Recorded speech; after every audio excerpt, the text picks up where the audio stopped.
Hello friends, स्वागत है आपका हमारे यूट्यूब चैनल देवा स्टडी 2.0 में। मैं देवेंद्र। हम आज इस वीडियो में एसएससी दिल्ली पुलिस के जीके के टॉप 50 क्वेश्चनों की चर्चा करेंगे। आप एसएससी दिल्ली पुलिस की तैयारी कर रहे हो तो आपके लिए वीडियो इंपॉर्टेंट रहने वाला है, तो एंड तक देखते रहना है। आज हमारा टेस्ट नंबर 5 है। टेस्ट नंबर 4 तक नहीं देखा तो आप चैनल पे इसकी प्लेलिस्ट में जाकर देख सकते हैं। प्लेलिस्ट का लिंक डिस्क्रिप्शन में दिया है, वहां पर जाकर भी देख सकते हैं। ठीक है, और टेलीग्राम और व्हाट्सएप चैनल का भी डिस्क्रिप्शन में लिंक है, ज्वाइन करना चाहते हो तो ज्वाइन कर सकते हो। चलो स्टार्ट करते हैं। लास्ट में मैंने क्वेश्चन पूछा, उसका आंसर आपको कमेंट में देना है और 50 में से आपके कितने क्वेश्चन राइट हो रहे हैं ये भी आपको साथियों कमेंट में लिखना है। पहला क्वेश्चन है, किस राज्य में सबसे पहले पंचायती राज प्रारंभ किया गया था? किस राज्य में सबसे पहले पंचायती राज प्रारंभ किया गया? तो आपका राइट हो जाएगा राजस्थान राज्य में पंचायती राज सबसे पहले प्रारंभ किया गया था। यहाँ पर आप डिटेल पढ़ पाओगे। आधुनिक भारत में प्रथम बार तत्कालीन प्रधानमंत्री जवाहरलाल नेहरू के द्वारा राजस्थान के नागौर जिले के बगदरी गांव में 2 अक्टूबर 1959 को पंचायती राज व्यवस्था को लागू की गई। ठीक है, आधुनिक भारत में प्रथम बार तत्कालीन प्रधानमंत्री पूछा जाए कि पंचायती राज सबसे शुरुआत हुई उस समय प्रधानमंत्री कौन थे भारत के, तो राइट हो जाएगा जवाहरलाल नेहरू। और कब? 2 अक्टूबर 1959 से पंचायती राज को व्यवस्था को लागू की गई थी। कहां से की गई थी? अगर राजस्थान ऑप्शन में तो राजस्थान, नहीं तो नागौर जिला और बगदरी गांव से यह व्यवस्था लागू की गई थी। ठीक है, आपके लिए इंपॉर्टेंट क्वेश्चन है, याद कर लेना है स्क्रीनशॉट लेकर। अगला क्वेश्चन है, राज्य के नीति निर्देशक तत्वों का प्रावधान संविधान के किन अनुच्छेदों में किया गया है? राज्य के जो नीति निर्देशक तत्व है उनका प्रावधान संविधान के किन अनुच्छेदों में किया गया है?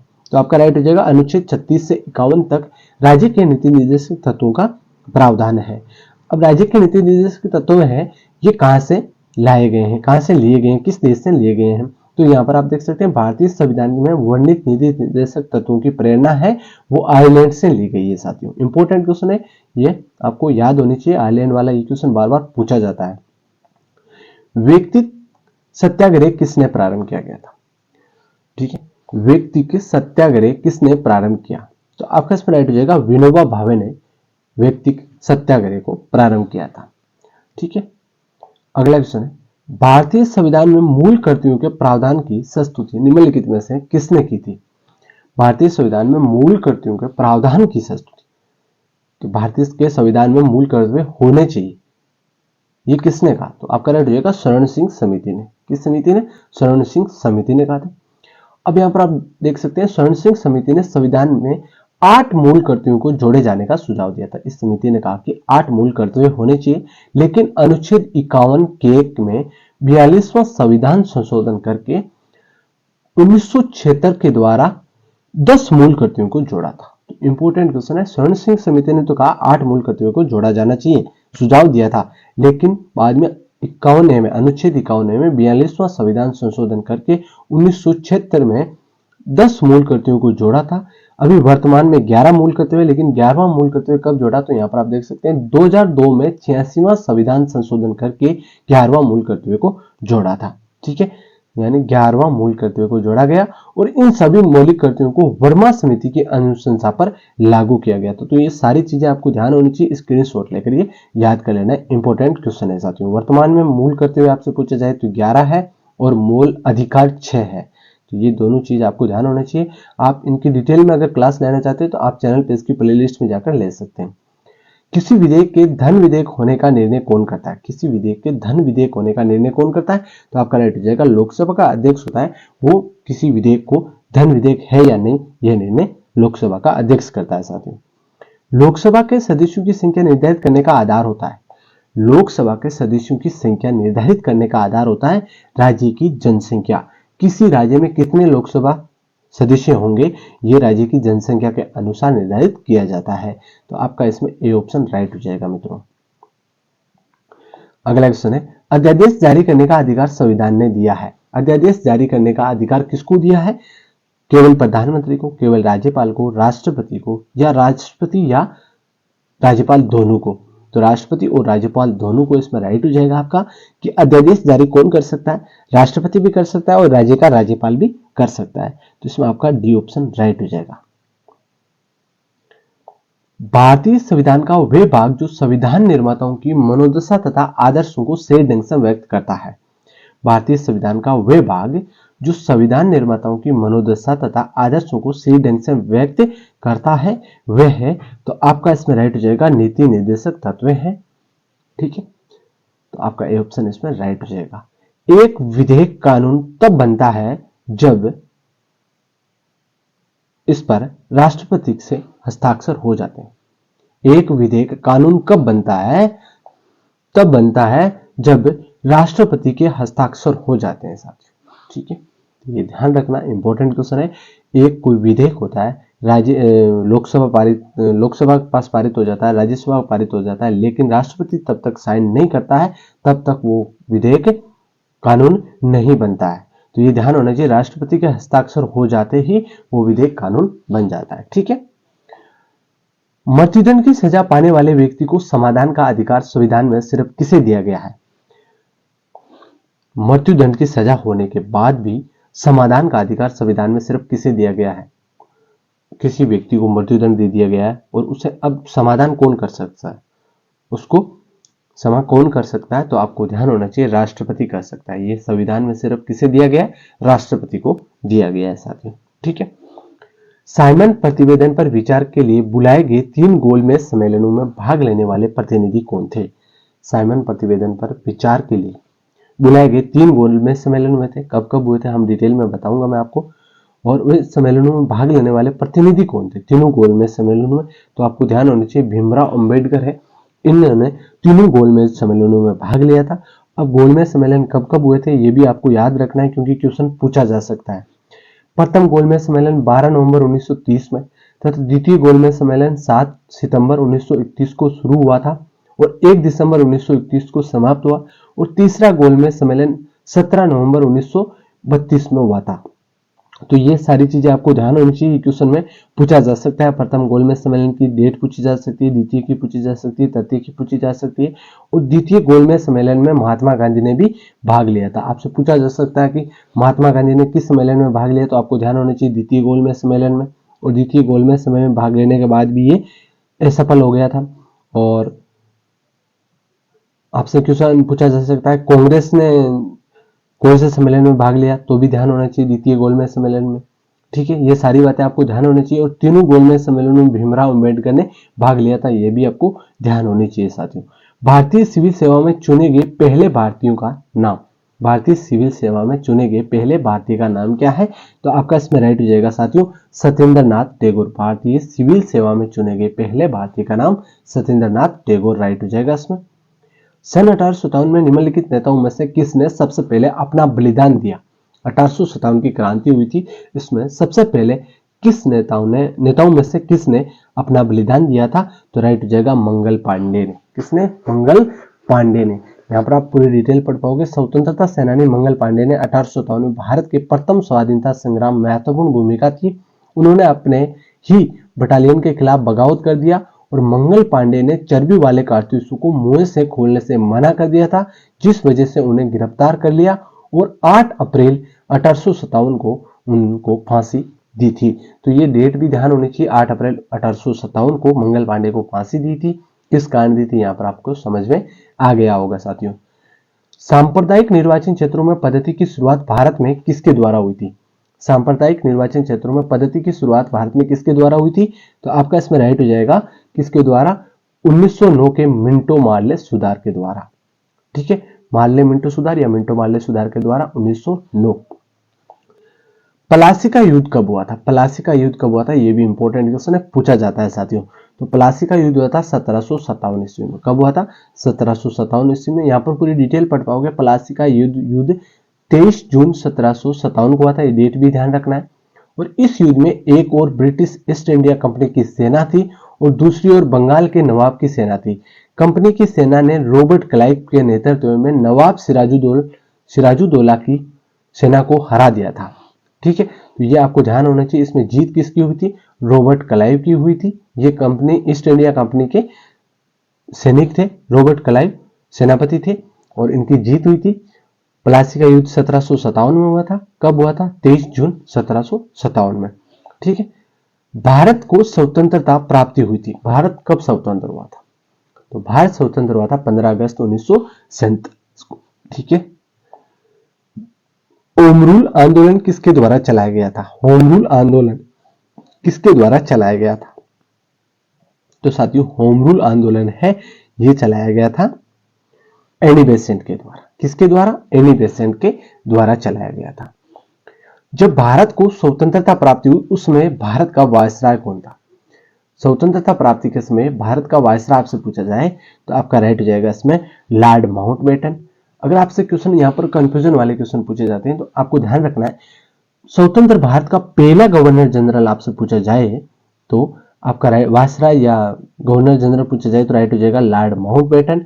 और आपसे पूछा जाएगा स्वतंत्र भारत का भारतीय गवर्नर जनरल कौन है? तो सी राजगोपालाचारी याद रखना है। और स्वतंत्र भारत का पहला गवर्नर जनरल लॉर्ड माउंटबेटन। और भारत को स्वतंत्रता प्राप्ति हुई उसमें वायसराय कौन था?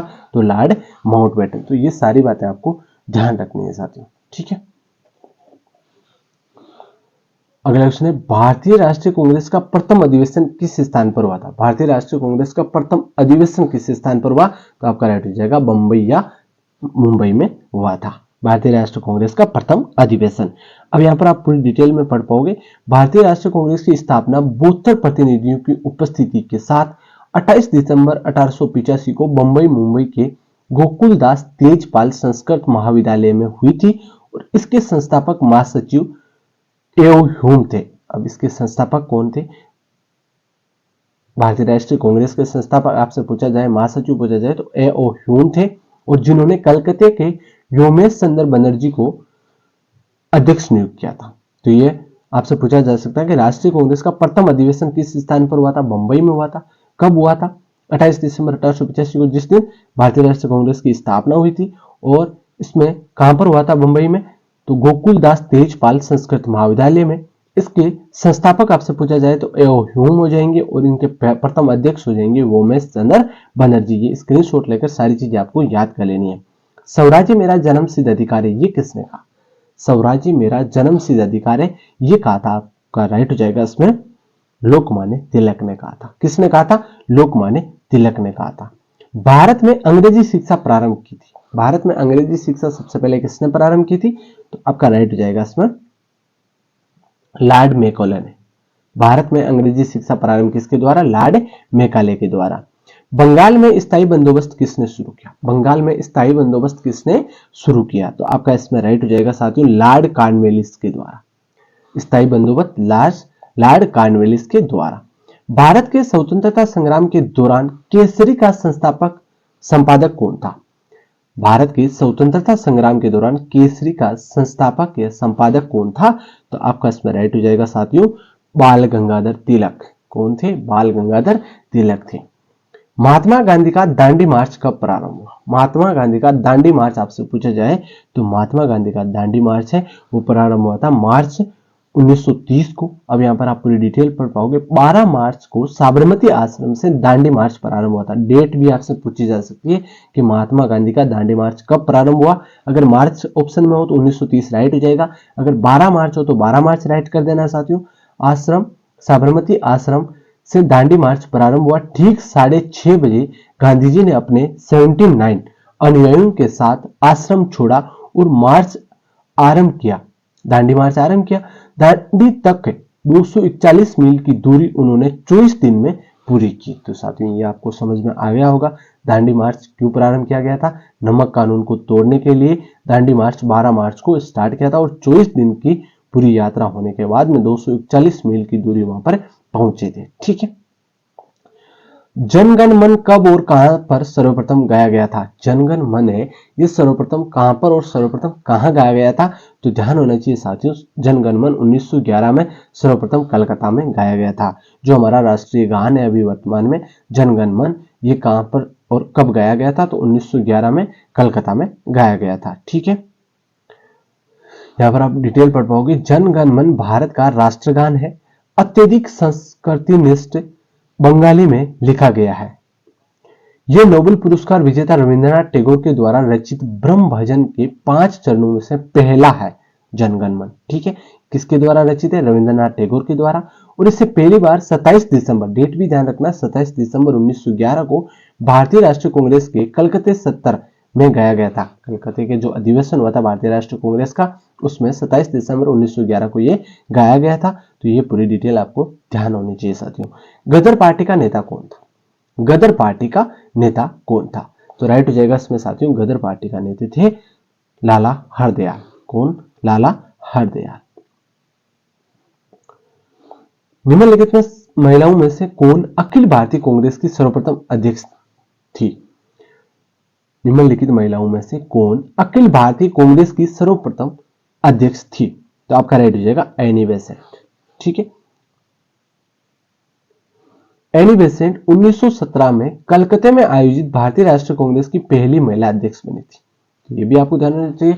अब आपसे पूछा जा सकता है कि प्रथम महिला कौन थी? एनी बेसेंट थी। और प्रथम महिला ने कांग्रेस में कब अध्यक्षता की? तो 1917 में। कहां पर? कलकत्ते में जो आयोजित हुआ था भारतीय राष्ट्रीय कांग्रेस का, उस सम्मेलन में अध्यक्षता की थी। किसने? एनी बेसेंट ने। पंजाब में अहमदिया आंदोलन किसने प्रारंभ किया? पंजाब में अहमदिया आंदोलन किसने प्रारंभ किया? तो आपका इसमें राइट हो जाएगा साथियों, मिर्जा गुलाम अहमद ने। किसने? मिर्जा गुलाम अहमद ने। भगत सिंह को निम्नलिखित में से किस कारण से फांसी की सजा दी गई थी? भगत सिंह को किस कारण से फांसी की सजा दी गई थी? तो ध्यान रखना है साथियों, जनरल सैंडर्स की हत्या करने के कारण भगत सिंह और उनके साथियों को फांसी की सजा दी थी। अब कब दी थी? तो यह आप यहां पर आप देख सकते हैं, 23 मार्च 1931 को शाम 7 बजे। 23 मार्च, डेट ध्यान रखना है, 1931 को शाम करीब 7:33 पर भगत सिंह और उनके दो साथी थे सुखदेव और राजगुरु, उनको फांसी दे दी थी। समय से पहले ही दे दी थी साथियों, ध्यान होना चाहिए आपको। और क्यों दी थी? जनरल सैंडर्स की हत्या करने के कारण भगत सिंह और राजगुरु और सुखदेव को फांसी दी थी। ठीक है, अगला क्वेश्चन है, दिल्ली चलो का नारा संबंधित है। दिल्ली चलो का नारा किससे संबंधित है?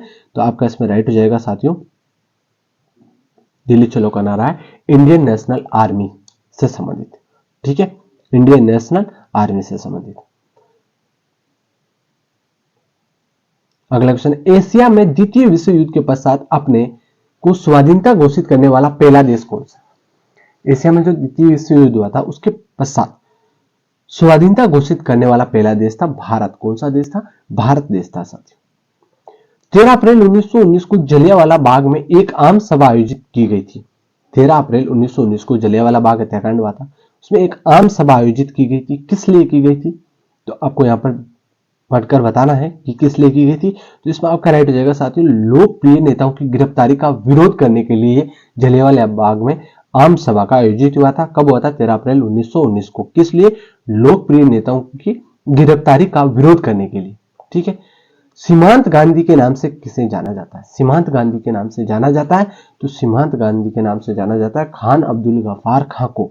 इंपॉर्टेंट क्वेश्चन है, सीमांत गांधी के नाम से जाना जाता है साथियों। ठीक है, अगला क्वेश्चन है, भारतीय राष्ट्रीय कांग्रेस के संस्थापक कौन थे? भारतीय राष्ट्रीय कांग्रेस के संस्थापक आपसे पूछा जाए तो ध्यान रखना है, भारतीय राष्ट्रीय कांग्रेस के संस्थापक थे एओ ह्यूम। कौन थे? एओ ह्यूम थे। और प्रथम अध्यक्ष पूछा जाए तो हमने पीछे चर्चा की थी, डब्ल्यूसी बनर्जी। ठीक है, भारतीय राष्ट्रीय कांग्रेस के अनुरोध पर 1938 में एक राष्ट्रीय योजना समिति का गठन किया गया था, उसके माध्यम थे। भारतीय राष्ट्रीय कांग्रेस के अनुरोध पर 1938 में एक राष्ट्रीय योजना समिति का गठन किया गया था, उसके माध्यम थे। उसके माध्यम कौन थे? तो राइट हो जाएगा जवाहरलाल नेहरू। सती प्रथा का निषेध किया गया था। सती प्रथा का निषेध कब किया गया था? तो राइट हो जाएगा 1829 में। कब किया था? 1829 में। ठीक है, अब यहां पर आप डिटेल भी पढ़ पाओगे। ब्रिटिश शासित भारत के पहले governor general Lord William Bentinck ने दिसंबर 1829 में सती प्रथा को प्रतिबंधित कर दिया था।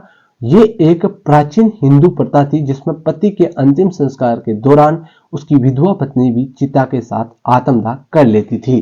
तो ये साथियों सती प्रथा का निषेध, सती प्रथा को निषेध 1829 में किया गया था और ब्रिटिश शासित भारत के पहले governor general Lord William Bentinck के द्वारा ये निषेध किया गया था। तो ये ध्यान रखना इंपॉर्टेंट क्वेश्चन है। अगला क्वेश्चन है, पूना पैक्ट किस किस के मध्य हुआ था? पूना पैक्ट समझौता ये किस किस के मध्य हुआ था? तो अंबेडकर और गांधी के मध्य हुआ था पूना पैक्ट समझौता। कब हुआ था ये भी हम पढ़ेंगे इसमें। ठीक है, पूना पैक्ट समझौता किस किन के मध्य हुआ था? अंबेडकर और गांधी के मध्य। यहाँ पर आप देख सकते हैं पूना पैक्ट अथवा पूना समझौता भीमराव अंबेडकर एवं महात्मा गांधी के मध्य पुणे के यशोदा सेंट्रल जेल में हुआ था। कब, कहां पर हुआ था? पुणे की यशोदा सेंट्रल जेल में 24 सितंबर 1932 को हुआ था पूना पैक्ट समझौता। किन किन के मध्य? भीमराव अंबेडकर और महात्मा गांधी के मध्य। डेट भी ध्यान रखना है, 24 सितंबर 1932। कहां पर? पुणे की यशोदा जेल में। ठीक है। नीली क्रांति का संबंध किससे है? नीली क्रांति का संबंध है मत्स्य उत्पादन से। किससे है? मत्स्य उत्पादन से। केंद्र सरकार के महत्वाकांक्षी राष्ट्रीय ग्रामीण रोजगार गारंटी कानून नरेगा के साथ किस महापुरुष का नाम जोड़ा गया है? केंद्र सरकार के महत्वाकांक्षी राष्ट्रीय ग्रामीण रोजगार गारंटी कानून नरेगा के साथ किस महापुरुष का नाम जोड़ा गया है? तो आपका इसमें राइट हो जाएगा साथियों, महात्मा गांधी का। प्रतिस्थापन लोच की अवधारणा प्रस्तुत की थी। प्रतिस्थापन लोच की अवधारणा किसने प्रस्तुत की थी? तो आपका इसमें राइट हो जाएगा साथियों, हिक्स ने। किसने की थी? हिक्स ने की थी। भारत में आर्थिक नियोजन कब प्रारंभ किया गया था? भारत में आर्थिक नियोजन कब प्रारंभ हुआ? तो आपका इसमें राइट हो जाएगा साथियों, 1 अप्रैल 1951 को। कब? 1 अप्रैल 1951 को। भारत की पहली मानव विकास रिपोर्ट कब जारी की गई थी? भारत की पहली मानव विकास रिपोर्ट HDR कब जारी की गई थी? तो आपको ध्यान होना चाहिए, अप्रैल 2002 ईस्वी में। बी ऑप्शन आपका इसमें राइट हो जाएगा। निम्नलिखित में से किस मद से प्राप्त राजस्व का बंटवारा केंद्र द्वारा राज्यों को नहीं करना पड़ता? किस मद से प्राप्त राजस्व का बंटवारा केंद्र के द्वारा राज्यों से नहीं करना पड़ता? सीमा का शुल्क का बंटवारा नहीं करना पड़ता है साथियों। ठीक है। 1857 के सैन्य विद्रोह के समय भारत के गवर्नर जनरल कौन थे? 1857 के सैन्य विद्रोह के समय भारत के गवर्नर जनरल लॉर्ड कैनिंग थे। कौन थे? लॉर्ड कैनिंग थे साथियों। एवरेस्ट शिखर की ऊंचाई आपसे पूछी जाए, एवरेस्ट शिखर की ऊंचाई आपसे पूछी जाए तो आपका राइट हो जाएगा इसमें 8,848 मीटर। 8,848 मीटर। मुस्लिम लीग की स्थापना कब हुई? तो मुस्लिम लीग की स्थापना आपसे पूछी जाए तो राइट हो जाएगा 1905 में हुई थी। कब हुई थी? 1905 में हुई थी साथियों। सॉरी, मुस्लिम लीग की स्थापना 1906 में हुई थी। बी ऑप्शन आपका इसमें राइट हो जाएगा। मुस्लिम लीग की स्थापना कब हुई? 1906 में हुई थी। पानीपत की तीसरी लड़ाई कब हुई थी? इंपॉर्टेंट क्वेश्चन है, स्क्रीनशॉट लेकर याद कर लेना। पानीपत की तीसरी लड़ाई आपसे पूछी जाए तो आपका राइट हो जाएगा, पानीपत की तीसरी लड़ाई 1761 ईस्वी में हुई थी। ठीक है। यहां पर चर्चा करेंगे पानीपत के प्रथम, द्वितीय और तृतीय तीनों की। पूरी डिटेल में स्क्रीनशॉट लेकर याद कर लेना है। 1761 में अफगान आक्रमण अहमद शाह अब्दाली और पुणे के सदाशिव भाऊ पेशवा के तहत मराठों के बीच लड़ा गया था और यह लड़ाई अहमद शाह अब्दाली ने सदाशिव भाऊ को हराकर जीत ली थी। तो ये ध्यान रखना, 1761 में पानीपत का तीसरा युद्ध हुआ था। इसमें जीत सदाशिव भाऊ को हराकर अहमद शाह अब्दाली ने जीत लिया था ये युद्ध। ठीक है। अब यहां पर बात करते हैं पानीपत की पहली लड़ाई। 21 अप्रैल 1526 को दिल्ली का सुल्तान इब्राहिम लोदी और बाबर के बीच लड़ा गया था और इसमें बाबर विजय हुआ था साथियों। ठीक है। कब लड़ा था पानीपत का प्रथम युद्ध? 21 अप्रैल 1526 को दिल्ली के सुल्तान थे इब्राहिम लोदी और बाबर के मध्य ये युद्ध लड़ा गया था और इसमें बाबर ने विजय प्राप्त की। जो दूसरा युद्ध है पानीपत का दूसरा युद्ध 5 नवंबर 1556 को हुआ था। भारत के हिंदू सम्राट हेमचंद्र विक्रमादित्य और अकबर की सेना के बीच यह पानीपत का दूसरा युद्ध हुआ था जिसमें अकबर ने विजय प्राप्त की थी। अकबर की सेना ने विजय प्राप्त की थी। तो ये सारी बातें आपको ध्यान होनी चाहिए, स्क्रीनशॉट लेकर आप याद कर लेना है। निम्नलिखित में से किसको दीनबंधु कहा जाता है? दीनबंधु किसको कहा जाता है? तो आपका इसमें राइट हो जाएगा साथियों, दीनबंधु कहा जाता है CF एंड्रज को।